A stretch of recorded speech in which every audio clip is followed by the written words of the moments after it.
Dear children, P block elements. This is last 3 videos the P block na enna introduction பார்த்தோம். அப்புறம் second video P block na எது எங்க இருக்கு general electronic configuration பார்த்தோம். இதனுடைய general trends in the properties அப்படிங்கறத போன வீடியோல நம்ம electronic configuration, metallic character, ionization energy, electronegativity எல்லாம் பார்த்தோம். இப்போ இன்னும் ஒரு மூணு general properties பார்த்துட்டோம்னா இந்த general trends in the properties நம்ம கம்ப்ளீட் பண்ணலாம். அதுல next நம்ம எடுத்துக்கிறது anomalous properties of இது ஒரு முக்கியமான விஷயம் கவனிச்சோம்னா anomalous-னாவே unexpected. Anomalous properties of the first element in the P block. இப்போ இந்த குரூப்ல 13th குரூப்ல first element is boron. Usually எப்படி இருக்கும்னா ஒரு குரூப்ல all elements resemble in the properties, particularly chemical properties ஒரே மாதிரி எல்லா குரூப்லயும் இருக்கு. பட் இந்த P blockல பார்த்தோம் சொன்னோம்னா almost properties similar ஆ இருக்குது. பட் the first element இருக்கு அது பார்த்தோம்னா கொஞ்சம் ப்ராப்பர்ட்டிஸ் அனாமலஸா நம்ம எக்ஸ்பெக்டட்ல இருந்து கொஞ்சம் டிஃபரெண்டா மற்றதுக்கெல்லாம் more or less similar. இதுல போரான் இருக்கு, இதுல கார்பன் இருக்கு, இதுல நைட்ரஜன் இருக்கு, இதுல ஆக்ஸிஜன் இருக்கு, இதுல ஃப்ளூரின். ஏன் சார் அந்த ஃபர்ஸ்ட் எலிமெண்ட் மட்டும் டிஃபரெண்டா இருக்குது அப்படின்னு பார்த்தோம்னா ஒரு வீட்டில் எப்பவுமே பார்த்தோம்னா ஃபர்ஸ்ட் குழந்தை அது பெண் குழந்தையா இருந்தாலும் சரி ஆண் குழந்தையா இருந்தாலும் சரி மற்ற பின்னாடி இருக்கக்கூடிய ரெண்டாவது மூணாவதுங்களை விட பொறுப்பாக இருப்பாங்க, பொறுமையாக இருப்பாங்க, கொஞ்சம் எல்லாத்தையுமே என்ன பண்ணுவாங்க தாங்கிட்டு போவாங்க. அது மாதிரி இந்த ஃபர்ஸ்ட் எலிமெண்ட் இருக்கு இல்லைங்களா எப்பவுமே கொஞ்சம் டிஃப்ரெண்ட்டாக இருக்கும் மற்றதுல. பட் இருக்கும், ஒற்றுமையாக இருக்க சந்தேகம் இல்லை, சிமிலாரிட்டிஸ் இருக்குது, 1 or 2 ப்ராப்பர்ட்டிஸ். இது காரணம் என்னன்னு கேட்டோம்னா 3 காரணம் சொல்லலாம். There are 3 reasons to have anomalous properties by the first element. ஒன்று வந்து சைஸ். எப்பவுமே ஃபர்ஸ்ட் எலிமெண்ட் வந்து சின்னது, சந்தேகமே கிடையாது. பிகாஸ் நல்லா புரிஞ்சுக்கணும் இதனுடைய சைஸ்க்கும் நியூக்ளியர் சார்ஜுக்கும். இப்போ போரான் எடுத்தோம்னா nuclear charge is 5. That is நியூக்ளியஸ்ல 5 protons இருக்கு. ஃபர்ஸ்ட் ஷெல்லில் 2 electrons only. செகண்ட் ஷெல்லில் எத்தனை எலக்ட்ரான்ஸ் இருக்கு? 3. அப்போ நியூக்ளியஸ்க்கு நீங்க ஃபர்ஸ்ட் ரெண்டே எலக்ட்ரான் தான் அட்ராக்ட் பண்ண வேண்டியது, ரெண்டே. லாஸ்ட் ஷெல்லில் அட்ராக்ஷன் அப்போ 2க்கு கொடுத்துட்டு மிச்சம் இருக்க எல்லா அட்ராக்ஷனும் எங்க கொடுக்க போகுது? அடுத்த ஷெல். அப்போ எப்படி இருக்குன்னு கேட்டோம்னா இந்த அடுத்த ஷெல் லாஸ்ட் ஷெல்லுக்கு அட்ராக்ஷன் கன்சிடரபிளா அதிகமா இருக்கும், சைஸ் என்ன ஆகும்? சின்னதாகும். பட் வேற இங்க வந்தீங்கன்னு வச்சுக்கலேன், இதுல ஃபர்ஸ்ட் ஷெல்லில் 2 எலக்ட்ரான், செகண்ட் ஷெல்லில் 8, அப்புறம் தான் லாஸ்ட் இருக்கும். அப்போ இந்த 10 அட்ராக்ட் பண்ணிட்டு இந்த 10க்கு ஸ்பேர் பண்ணிட்டு கடைசியா போகும், அடுத்தது போகும்போது கொஞ்சம் குறைஞ்சிருக்கும். அதில் எப்பவுமே the first element has smaller size. இது ஒரு ரீசன். செகண்ட் என்ன சொன்னோம்னா இந்த சைஸ் சின்னதா இருந்தாவே நமக்கு தெரியும் அயனைசேஷன் எனர்ஜி ஹையர், அதே மாதிரி electronegativity higher. So because of the smaller size the first atom always has higher ionization energy and higher electronegativity. இதுவும் ஒரு ரீசன். முக்கியமான இன்னொரு ரீசன் இதுல வந்து absence of d electrons. இதுல பார்த்தோம்னா செகண்ட் ஷெல் எங்க தான் உங்களுக்கு d ஆர்பிட்டால் வரும்? தேர்ட் ஷெல் தான் வரும். 1s 2s 2p 3s 3p 3d. So d ஆர்பிட்டாலே கிடையாது, d என்ற ஆர்பிட்டாலே கிடையாது. சோ இந்த மூணு ரீசன்னால first element differs from the rest of the elements. இப்போ ஃபார் எக்ஸாம்பிள் போரான் எடுக்கறேன். போரான் எடுத்தோம்னா போன இதுல கேள்விப்பட்டோம் இது எல்லாம் நான் மெட்டல்ஸ், இது எல்லாம் அலுமினியம், கேலியம், இண்டியம், தேலியம் எல்லாம் மெட்டல்ஸ். பட் இது மட்டும் தான் ஷோஸ் நான் மெட்டாலிக் கேரக்டர். இதெல்லாம் மெட்டல், இது நான் மெட்டாலிக் கேரக்டர் இருக்குது. அப்ப நமக்கு என்ன புரியுது அப்படின்னு கேட்டோம்னா இட் டிஃபர்ஸ். அது மட்டும் இல்லாம டயகனல் ரிலேஷன்ஷிப் ஒன்று கேள்விப்பட்டிருக்கோம். என்ன? போரான் டயகனலா இருக்க சிலிக்கனோட அடுத்த குரூப்ல இருக்கிற எலிமெண்ட், அதே குரூப்ல அடுத்த குரூப், இதோட சிமிலாரிட்டி வேற எங்கேயும் இல்லாத மாதிரி. So boron has diagonal relationship with silicon, மற்ற எலிமெண்ட்ஸ் எல்லாம் கிடையாது. இது ஒரு டிஃபரன்ஸ் சொல்லலாம். ஸோ இது நான் மெட்டாலிக் கேரக்டர் இருக்குது, மற்றதெல்லாம் மெட்டல்.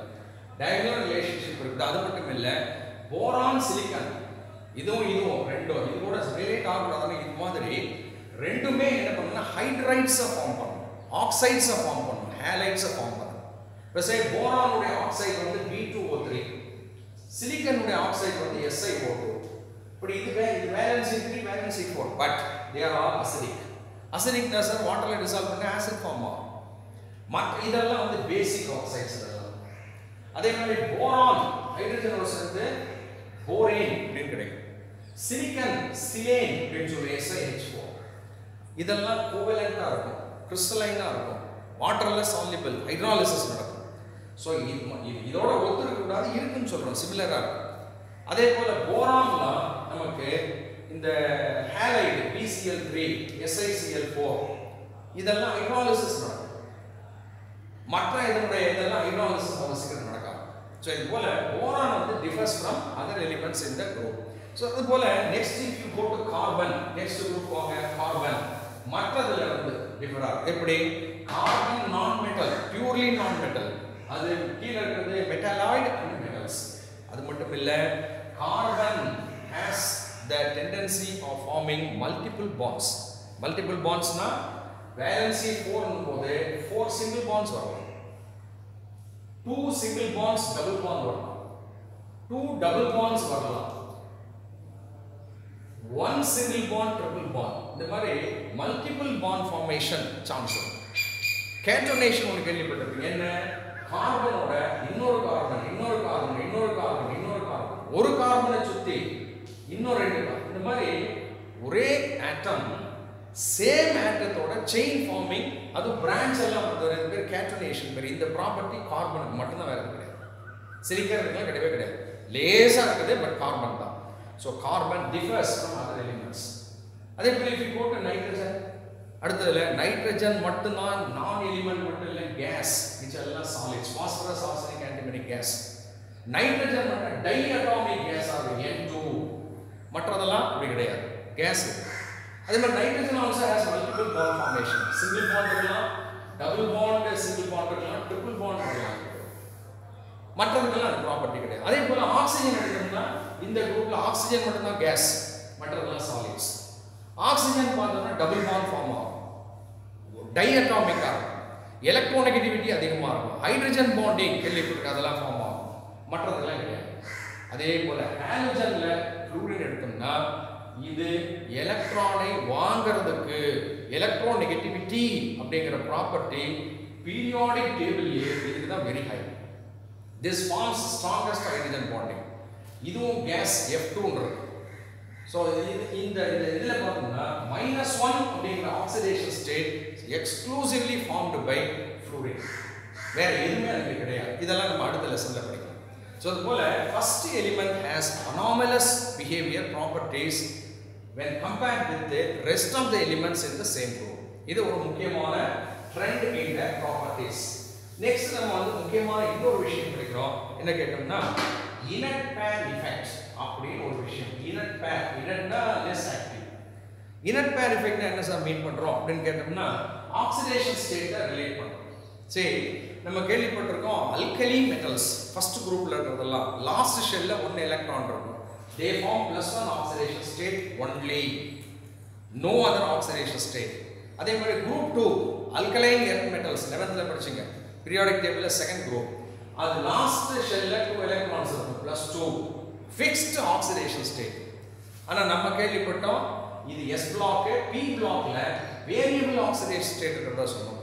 போரான் குரூப் எடுத்தோம்னு சொன்னோம்னா +3, கார்பன் குரூப் எடுத்தோம்னா +4, நைட்ரஜன் குரூப் எடுத்தோம்னா +5, அடுத்து இந்த ஆக்சிஜன் குரூப் எடுத்தோம்னா +6, ஹாலஜன்ஸ் எடுத்தோம்னா +7 லாம் இருக்கிறதா சொன்னோம் பாத்தீங்களா. இது வந்து ஹையஸ்ட் ஆக்சிடேஷன் ஸ்டேட் சொல்றோம். இது எல்லா எலிமெண்ட்டுமே இருக்கா சார் அப்படின்னு கேட்டோம்னா, இப்போ சே நான் இந்த ஃபர்ஸ்ட் இந்த 13th குரூப் எடுத்தோம்னா இந்த +3 ஆக்சிடேஷன் ஸ்டேட் இருக்கு இல்லையா, boron aluminium shows very well. ஆனா இதுக்கெல்லாம் பேர் போஸ்ட் டிரான்சிஷன் எலிமெண்ட்ஸ் சொல்றோம். போஸ்ட்னாவே ஆஃப்டர். பாருங்க இதெல்லாம் டிரான்சிஷன் எலிமெண்ட்ஸ். நெக்ஸ்ட் லெசன்ல படிக்கிறோம், 4th lesson. Transition metals or transition element. Transition எலிமெண்ட்டுக்கு அடுத்து வரக்கூடிய இங்க டிரான்சிஷன் எலிமெண்ட்டே கிடையாது. The post transition elements இருக்கு இல்லீங்களா, கேலியம், இண்டியம், கேலியம், இதுக்கெல்லாம் பார்த்தோம்னா ஆக்சிடேஷன் ஸ்டேட் பார்த்தோம்னா எப்படி இருக்கு தெரியுங்களா, அந்த குரூப் ஆக்சிடேஷன் ஸ்டேட்டை விட 2 லெஸ்ஸா இருக்கிறது தான் ஸ்டேபிளா இருக்கும், மோஸ்ட் ஸ்டேபிளா இருக்கும். +3 not stable. So let me repeat, for the post transition elements in the p block, post transition after transition elements, the oxidation state which is more stable அப்படின்னு பார்த்தோம்னா the oxidation state which has 2 less than the group oxidation. இப்போ boron வந்து group oxidation state என்னன்னா +3. இந்த post transition elementsல +3 விட +1 இதை விட 2 குறைவு. இங்க வந்தோம்னா +2 2 குறைவு. இங்க வந்தோம்னா +3 இங்க வந்தோம்னா +4. எதுல நான் மீண்டும் சொல்றேன், இதுல எல்லாம் group oxidation நம்பர் +3 +4 +5 ஓகே. கீழ post transition elements வரும்போது மட்டும் most stable எதுன்னு கேட்டோம்னா அந்த group oxidation state ஓட 2 குறைச்சலா இருக்கும் அப்படின்னு சொல்றோம். ஃபார் எக்ஸாம்பிளுக்கு நம்ம இந்த ஃபர்ஸ்ட் இது எடுக்கலாமே, இதுல பார்த்தோம்னா அலுமினியம் கன்சிடர் பண்றோம். அலுமினியம் முன்னாடி டிரான்சிஷன் இல்ல, அதுல வந்து Al+1 வரலாம், Al+3 வரலாம். ஒரு எக்ஸாம்பிளுக்கு Al குளோரினோட சேர்ந்தா +1 சொன்னா AlCl, +3 சொன்னா AlCl3. இதுல பாத்தீங்கன்னா இது quite stable, இது not stable. இதே நான் என்ன வரேன், கேலியம் எடுக்கலாமே, கேலியம் எடுத்தோம்னா +1 இருக்கலாம், +3 இருக்கலாம், +3 இருக்கலாம். இதுல இதனுடைய குளோரைடும் எடுத்தேன்னு சொன்னா இது not stable, இது stable. அப்ப என்ன புரியுது, the post transition elementல இருக்க கேலியம்ல +3 is not stable, 2 less, +1 is stable. ஏன் சார் அப்படின்னு கேட்டோம்னா முன்ன கேள்விப்பட்டோமே, இதுல என்ன இருக்கும், NS2 NP1 இருக்கு. the post transition elements gallium எடுத்தோம்னா இந்த last electron easily take part in the reaction, so +1 ஒரு electron போச்சு. the other 2 electrons which are present as pair ஜோடியா இருந்தா s ல இருக்கும். these electrons are reluctant, lazy to take part in the bond formation reaction. இது ஈஸியா போகும், வாலண்டியரா போகும். இந்த 2 electron, the pair of electron present in the s orbital of the valence shell, reluctant to take part in the reaction, so they become inert. அதனால அது பேரு inert pair effect பேரு. so inert pair effect என்ன சொல்றோம் நம்ம அப்படின்னு கேட்டோம்னா, இந்த post transition elements of the p block, இந்த parts of the post transition elements present in the p block, that outermost p electrons take part in the chemical bond formation. The electrons present in the ns orbital, do not take part in the reaction, do not take part in the bond formation, or they are reluctant to react, reluctant to take part in the reaction. They remain almost inert. இதுக்கு பேர் inert pair effect அப்படினு பேரு. இது வந்து இந்த group 13 14 15 16 ல வந்து most shown. இதுல கொஞ்சம் குறைவு. அதான் இங்க என்னன்னு இதான் inert pair effect னு பேர். இது ஒரு பாயிண்ட் ஒரு ஜெனரல் ட்ரெண்ட்ல தெரிஞ்சிட்டு லாஸ்டா அந்த ஜெனரல் ட்ரெண்ட்ல இன்னொரு விஷயம், முக்கியமான ஒரு விஷயம் என்னன்னா allotropism. அடிக்கடி இந்த டேர்ம் நம்ம லோயர் ஸ்டாண்டர்ட்ல வந்து படிச்சிருக்கோம்.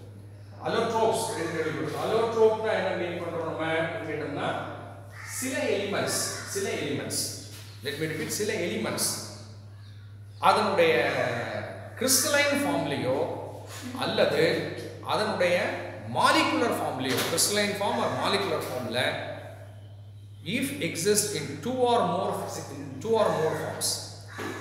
சல்ஃபரை எடுத்தோம்னா நம்ம அடிக்கடி கேள்விப்பட்டிருக்கோம், monoclinic sulphur, rhombic sulphur, solid தான், ஆனா இதுல கிறிஸ்டலைன் ஸ்டேட்ல டிஃபரன்ஸ் இருக்கு. இதே ஆக்சிஜன் எடுத்தோம்னா கேஸ், இதுல O2 ஆக்சிஜன் இருக்குது, O3 ஓசோன் இருக்கு. இந்த கேஸ் அப்படிங்கிற பிசிக்கல் ஸ்டேட்லயே இதனுடைய ஃபார்ம்ல பார்த்தோம்னா ரெண்டு விதம் இருக்கு.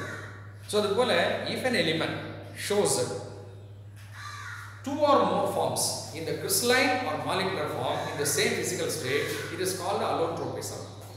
And the substances பேர் allotropes பேர். நிறைய கேள்விப்பட்டிருக்கோம். கார்பன் வெல் நோன், என்னென்ன டைமண்ட், கிராஃபைட், இந்த ஒரு ஃப்ளூரின், கிராஃபீன் அப்படின்லாம் படிக்கலாம்.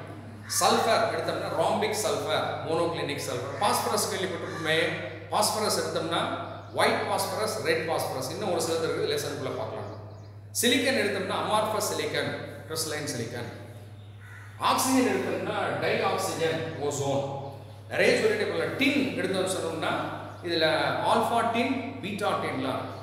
ஸோ ஒவ்வொரு நிறைய எலிமெண்ட்ஸ் இருக்குது. ஒரு டேபிளர் காலம் புக்கில் கொடுத்துருக்கு, யூ கோ த்ரூ. பட் இதில் ரொம்ப முக்கியமானது இந்த கார்பன் உடைய என்னென்ன அடிக்கடி வரக்கூடியது, கிராஃபைட், டைமண்ட். சல்ஃபர் அடிக்கடி கேள்விப்படுவோம், rhombic sulphur, monoclinic sulphur. Oxygen அடிக்கடி கேள்விப்படுவோம், O2, O3, tie oxygen, ozone. அதே போல நம்ம டின் கேள்விப்படுவோம், alpha tin, beta tin. Phosphorus அடிக்கடி வரும், red phosphorus, white phosphorus, scarlet phosphorus, black phosphorus எல்லாம். ஸோ இதான் அலோட்ரோப்ஸ் அப்படின்னு பேரு. இந்த அலோட்ரோபிசம்ங்கிறது shown by p block elements, not in the other. இதெல்லாம் கேரக்டரிஸ்டிக்னு சொல்லுவோம். படிச்சதெல்லாம் கேரக்டரிஸ்டிக். கேரக்டரிஸ்டிக்ஸ்னா these properties are exclusively present shown by P block. இதான். ஸோ அப்போ என்ன பார்த்துருக்கோம் நம்ம, எலக்ட்ரானிக் கான்ஃபிகரேஷன், ஜெனரல் கரண்ட்ல எலக்ட்ரானிக் கான்ஃபிகரேஷன் பேஸ் பண்ணி ஆக்சிடேஷன் ஸ்டேட், அப்புறம் மெட்டாலிக் கேரக்டர், நான் மெட்டலாய்டு, நான் மெட்டல்ஸ். மெட்டலாய்டு எல்லாம் இங்கே தான் இருக்கு, மெட்டல்ஸும் இருக்குது. பட் நான் மெட்டல்ஸ், மெட்டலாய்டுங்கிறது இந்த பிளாக்ல தான். அதே போல என்ன அடுத்தது, அயனைசேஷன் எனர்ஜி, எலக்ட்ரான் நெகட்டிவிட்டி, முக்கியமான ஒன்று anomalous nature, inert pair effect, allotropism. இது எல்லாமே exclusively meant for p block. So இப்போ நம்ம இந்த லெசனில் அடுத்த பார்ட் என்ன போகிறோம்னா, இந்த குரூப் நம்பர் 13, 14, 15 இதில் ஒரு சில விஷயங்கள் படிக்க போகிறோம். 13, 14, 15 இது வந்து p block elements 1. P block elements second பார்ட்டில் இந்த 15, 16, 17, 18 படிப்போம். So with this we complete the general studies about P block elements.